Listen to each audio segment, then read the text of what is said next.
Salut à tous, c'est Faïk, j'espère que vous allez bien.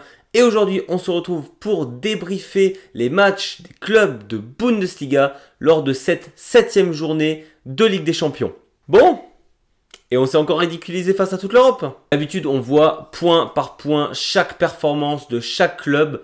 Aujourd'hui, j'ai décidé de prendre tout simplement deux catégories, ceux qui nous ont pas foutu la honte et les autres. Et d'ailleurs, on va commencer directement par dire merci, et j'aurais pas pensé ça vu comment ça joue depuis le début de l'année, au VfB Stuttgart et au RB Leipzig. Eux nous ont pas ridiculisé pour une fois. Parce qu'on rappelle que le RB est techniquement éliminé déjà depuis la 6e journée de la Ligue des Champions parce qu'ils avaient 0 points sur tous leurs matchs. Là, ils ont joué un Sporting Club Portugal qui est plutôt bon depuis le début de saison avec un Gyökeres absolument incroyable.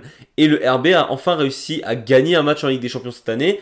Personne s'y attendait à celle-là. D'un autre côté, on avait un VfB Stuttgart qui s'est déplacé à Bratislava, qui devait faire le taf. Parce que concrètement, le VfB Stuttgart joue sa survie dans cette Ligue des Champions. Ils n'ont pas assez de points et ils n'auront clairement pas assez de points pour pouvoir passer un cap sans jouer les barrages. Leur but, c'est ne pas être éliminé directement. Ils devaient faire le taf. Ils ont quand même pris 5 buts, on rappelle, contre l'Étoile Rouge il y a plusieurs semaines de ça.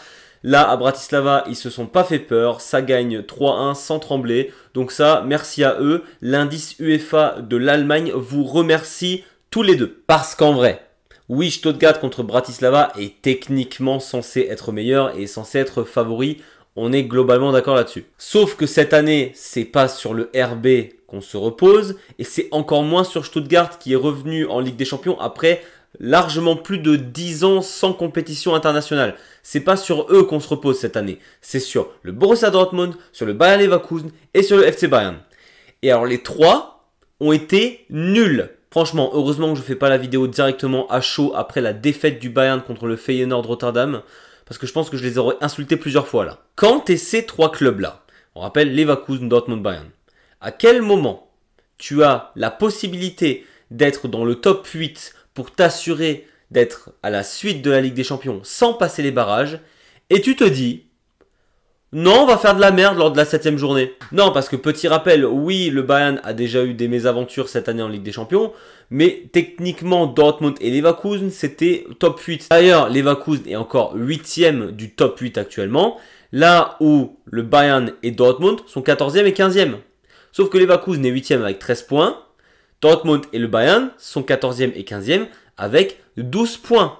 On rappelle juste, les trois clubs ont perdu. Donc je vous laisse imaginer la tranquillité d'esprit si les trois clubs font le taf comme c'était censé être en fait. Bon, déjà le Borussia Dortmund. On sait que ça fait des semaines que ça va pas. En janvier, 4 matchs, 4 défaites. On vient de parler de Zayn qui s'est fait virer. Ok.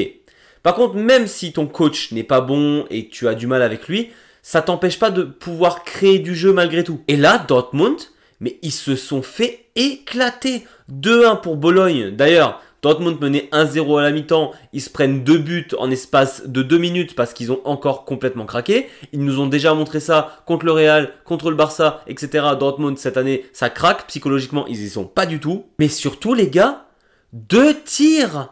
Ils ont tiré 2 fois sur le but de Bologne lors de ce match. Oui, Bologne est bon depuis quelques semaines en Ligue italienne. Malgré tout, les gars, vous êtes censés être favoris. Vous êtes le Borussia Dortmund. L'année dernière, vous étiez en finale de Ligue des Champions. Bologne n'avait pas encore gagné de match en Ligue des Champions cette année. Bologne ne jouait plus rien. Les gars, ils sont éliminés de cette Ligue des Champions. Ils jouent même pas leur survie pour jouer les barrages. Ils ne jouent rien. À quel moment vous vous laissez détruire de cette manière? Et d'ailleurs, niveau mentalité, de toute façon, niveau mentalité, là, on va assassiner les trois clubs, je pense. Quand je vois un Guirassy qui a penalty, oui, parce que Dortmund marque un but, c'est sur penalty, c'est pas sur le jeu. De toute façon, le jeu qu'il propose, il est nul. À quel moment tu te permets, vu l'état dans lequel est le Borussia Dortmund depuis quelques semaines, de tirer un penalty en faisant une panenka? Parce qu'on le sait tous, les gens qui regardent du foot, la panenka, tu le fais pas pour assurer le but. Tu le fais quand tu es en assurance, quand toute l'équipe va bien, quand tu as un peu envie d'humilier ton adversaire. Les gars, depuis le mois de janvier, vous n'avez rien gagné. Vous êtes à 0-0. Vous jouez votre place pour la qualification de la Ligue des Champions.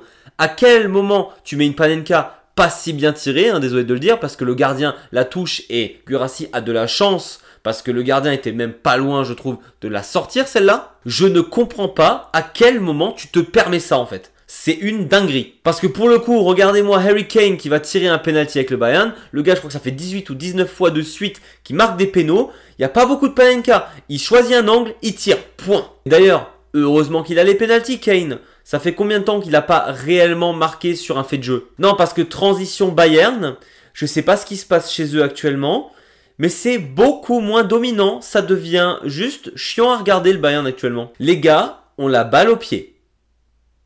Et c'est tout. Ils se font des passes, ils ont la balle au pied et ils se prennent des contre-attaques. Voilà.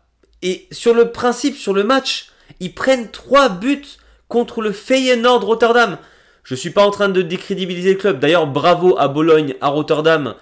Je ne dirais pas bravo à l'Atlético parce que là, pour moi, c'est encore un autre match. Mais bravo à ces deux clubs. Ils ont amplement mérité de gagner. Bologne parce qu'ils ont tout simplement expulsé Dortmund de leur stade.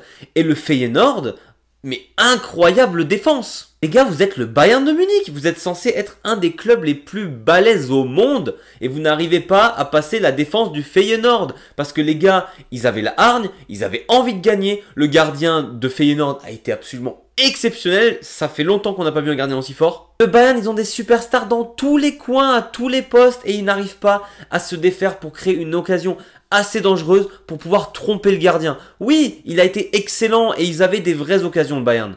Mais quand t'es le Bayern de Munich, t'es censé réussir à tromper le gardien à un moment donné. Le but, il est assez grand pour eux, quoi. Et ce qui m'énerve, c'est cette possession stérile. Ça joue, ça se fait des passes, mais ça cherche pas plus que ça la percussion. Ça joue sur les côtés, puis ça la renvoie en arrière, puis ça la renvoie au gardien. Je déteste ce type de jeu, les gars. Ils sont au foot, ils jouent comme au handball. Ça se fait des passes de gauche à droite. Et ça ne trouve pas d'ouverture. Au moins, en handball, on trouve des ouvertures. Après, au moins, Compagnie, il fait des vrais choix tactiques. Il fait rentrer des attaquants pour enlever l'AMA, pour avoir juste 3 défenseurs, pour essayer de revenir au score. Parce que bon, tu es mené 2-0 à la mi-temps, parce que Guerreiro, je sais pas ce qu'il lui a pris en toute fin de temps additionnel de la première mi-temps. Pourquoi il suit le gars, il le fout par terre. Je crois que c'est Guerreiro, hein, mais ça m'a tellement saoulé, j'ai même plus gardé le nom du gars en tête, parce que ça m'a énervé de fou. Malgré le surnombre offensif, tu n'arrives pas à trouver de faille. Et je trouve ça absolument désolant. Parce qu'on pourrait chercher des excuses pour le Borussia en mode il n'y a rien qui va. J'aime pas leur mentalité à Dortmund actuellement, mais au moins il n'y a rien qui va chez eux. Le Bayern est quand même censé être meilleur que Rotterdam actuellement, quoi. Et c'est fou de laisser des Néerlandais pouvoir se foutre de ta gueule. T'es un club allemand et tu laisses Rotterdam, un club néerlandais, pouvoir se foutre de ta gueule. Et je trouve ça absolument incroyable à quel point les gars, ils ont pas de dignité. Parce que les Pays-Bas, les Allemands au foot en général, ils s'aiment pas trop, quoi. Et d'ailleurs, bravo au public, hein, l'ambiance à Rotterdam était folle. Et en même temps, les gars étaient en train de battre le Bayern et ils les ont battus 3-0. Mais quel cauchemar! Et là, on arrive au dernier match. Là, c'était pas pareil, c'est pas la même ambiance, c'est pas un club outsider comme, entre guillemets, Bologne et Rotterdam qui bat un énorme club. Là, c'est plutôt un match équilibré. Le Bayer Leverkusen, l'Atlético Madrid, les deux clubs peuvent se regarder yeux dans les yeux actuellement, ça me choque pas. Ce qui me choque, c'est la manière. Tu les as bouffés pendant tout le match. Le Bayer Leverkusen, pendant la première mi-temps, j'ai rarement vu un club qui est censé regarder un autre droit dans les yeux dominer autant le match. C'était une dinguerie. Et toujours dans le style de Leverkusen, très offensif, ça va très très vite en avant, les passes rapides, etc. Ça a bouffé la défense de l'Atlético et pourtant on sait que l'Atlético en défense, il gère plutôt pas mal. Et assez tôt dans le match, il y a carton rouge pour un joueur de l'Atlético. Et carton rouge, il n'y a rien à dire, il y a un rouge énorme.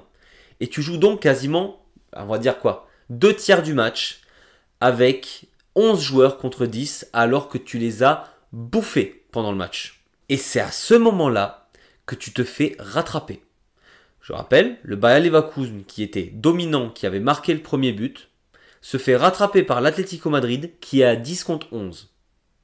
C'est une dinguerie. Est-ce qu'ils les ont pris de haut? Est-ce qu'il y avait un manque de concentration? Est-ce que l'Atlético était reboosté parce qu'ils étaient en mode ouais on est à 10, on va leur montrer qu'on est fort? Je m'en fous en fait.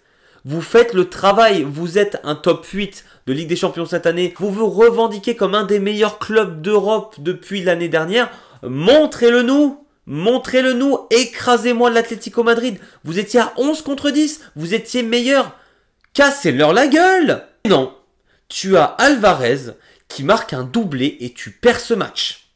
tu perds ce match. Et tu perds ce match pourquoi?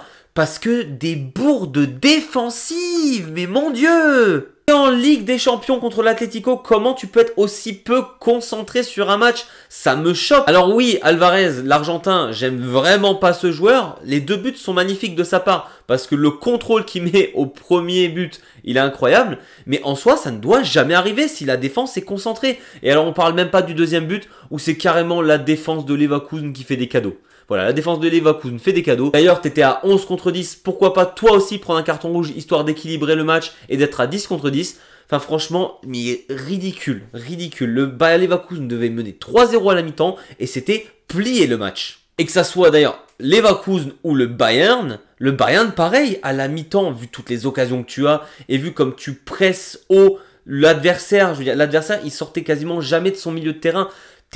Tu ne marques pas un but du match. Le Bayern n'a pas mis un but du match. Et je pense que tu pouvais le jouer encore 50 minutes ce match avec la même intensité que le Bayern mettait en attaque, c'est-à-dire qu'ils attaquaient tout le temps. La défense de Feyenoord était tellement bien organisée et le Bayern n'a tellement pas d'idées offensives qu'ils n'auraient pas marqué. Ils se seraient sûrement encore pris une contre-attaque, c'est sûr. Et dans l'autre match, tu as le Borussia Dortmund, tranquillou bilou, à la mi-temps, ils mènent 1-0, ils sont contents, ils font comme si rien n'était. Nouri Sahin, on lui a dit, tu sais très bien que tu vas te faire virer fin de semaine ou alors... Si tu perds ce match, tu vas directement te faire virer ce soir. Finalement, c'était le lendemain matin. Le gars, il nous met Emre Can, qui était nul ces derniers temps. Sur le terrain, on ne sait pas pourquoi. Et tu mets Emre Can et d'un coup, plus rien qui va. Non, sincèrement, je suis énervé contre les 3 clubs parce qu'il y avait la possibilité de se mettre ultra bien avant le dernier match de phase de poule de Ligue des Champions. Le Bayern et Dortmund, avec une victoire les deux ou même un match nul, ils sont quasiment assurés d'être qualifiés. Avec une victoire, laissez tomber, je pense que la semaine prochaine, ça devrait faire, on espère. Et encore, Dortmund contre Donetsk, on verra.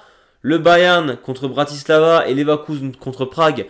Excusez-moi, mais si là, les clubs ne gagnent pas, je retourne le décor. C'est impossible ce cas de figure. Parce que quand je vois le match du PSG qui avait vraiment la hargne pour une fois, eux, contre Manchester City, que si Stuttgart perd la semaine prochaine contre le PSG, sincèrement, je l'entends.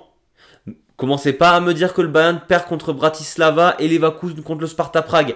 Ça va m'énerver très fort cette histoire. Bon, et maintenant, c'est quoi les conclusions à tirer de tout ça? Leverkusen, techniquement, devrait s'en sortir quand même et sortir de cette phase de poule en étant top 8. Je l'espère. Je vois pas un monde où Leverkusen ne gagne pas contre Prague. Ça serait complètement fou si ça arrive. Je pense que le Bayern va battre Bratislava. Je l'espère sincèrement. Mais techniquement, c'est plus entre leurs mains s'ils sont top 8 ou pas. Parce que même s'ils gagnent, si les clubs devant eux gagnent aussi, bah c'est fini pour le Bayern. D'où le fait que te mettre aussi mal, te prendre un 3-0 à Rotterdam, c'était vraiment la pire des idées possibles. Et Dortmund qui était plutôt bien parti dans cette Ligue des Champions, on va dire, au niveau des points. On verra ce que ça donne déjà au niveau du coach. On ne sait toujours pas qui sera le nouveau coach de Dortmund d'ici là. Et surtout, est-ce que l'équipe va se reprendre en main? On verra déjà ça contre le Werder Bremen ce week-end. Un autre club qui va ultra bien, ça va être un super match entre 2 clubs qui perdent tout ces derniers temps. En tout cas, la suite de cette Ligue des Champions est pas assurée et c'est vraiment dommage quand tu sais que la finale se joue à Munich cette année. Voilà, c'était tout pour moi. J'espère que cette vidéo coup de gueule vous a plu et que je vous ai pas trop cassé les oreilles. Dites-moi quelle performance vous a le plus choqué et celle que vous avez peut-être le préféré lors de cette journée de Ligue des Champions. N'hésitez pas à vous abonner ou mettre un petit pouce vers le haut si cette vidéo vous a plu. Nous on se retrouve très vite pour de nouvelles vidéos Bundesliga et d'ici là je vous dis Servus.